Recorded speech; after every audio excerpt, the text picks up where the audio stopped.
Well, I've given presentations to groups of lawyers, both at regional meetings and at national meetings.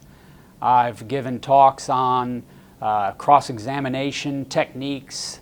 I've given talks on different kinds of litigation that we were handling. For example, we've handled a lot of opioid overdose cases. I've given presentations to lawyers about that. We've handled a lot of table saw injury cases. I've given presentations to lawyers about that. We handle a lot of insurance-related litigation. I've given presentations to lawyers about how to handle various kinds of insurance cases.